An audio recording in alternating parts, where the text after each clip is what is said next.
Hello family, good morning. তো আমি একটা দারুণ জিনিস অর্ডার করেছিলাম, এটাই হচ্ছে সেটা সেই মাফ। তো মাফটা এসছে ভালোই, মোটামুটি ভালোই এসছে, শুধু জাস্ট একটু মানে ঘোরাতে এদিক ওদিক করতে একটু সমস্যা। তো মাফটা দিয়ে আমার বর সারাদিন দোকানদারি করে টাইম পাইনি, সারাদিন রাতে 12টা 50 বাজে, তখন দেখো এটা পরিষ্কার করতে লেগে গেছে। তো এক সাইড আমি করেছি আর এক সাইড আমার বর করছে, তো আমি আর করিনি। তো কেমন পরিষ্কার হলো দেখো। আর এটা হচ্ছে কত বছরের নোংরা বলো তো, 10 বছরের ঠিক নোংরা। তো এরকমই।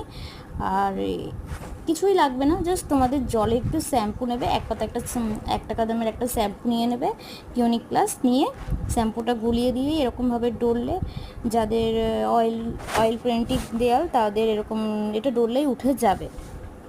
তো উপরে সিলিংটা, আমি সাইডগুলো সব আমি করেছি আশেপাশের দেয়ালে। তো উপরে সিলিংটাই একটু নোংরা আছে, ভালোই নোংরা আছে। তো ওটা ডোলে ডোলে করছে, ওই দিকটা যেহেতু মই দিয়ে উঠতে হবে, ওর জন্য বরবাবুকেই বলেছি যে বরবাবু তুমি একটু এটা পরিষ্কার করে দাও। বলছে যে সারাদিন তো পারবো না, তো রাতেই দোকান থেকে এসে করে দিল। কী বলো তো বন্ধুরা, যে নিজে চাইলেই করতে পারতাম, বাট পড়ে যাওয়ার একটা ভয় আছে। আর পড়ে গিয়ে বেকার লোককে খাটনি বাড়ানোর থেকে যে পারবে তাকে দিয়ে করানোই ভালো। রিকোয়েস্ট করে, তো বরকে অনেক রিকোয়েস্ট করার পরে কালকেই আমার ঘরটা পরিষ্কার মানে করে দিল, চাকাচাক করে দিল কেমন হলো বলে।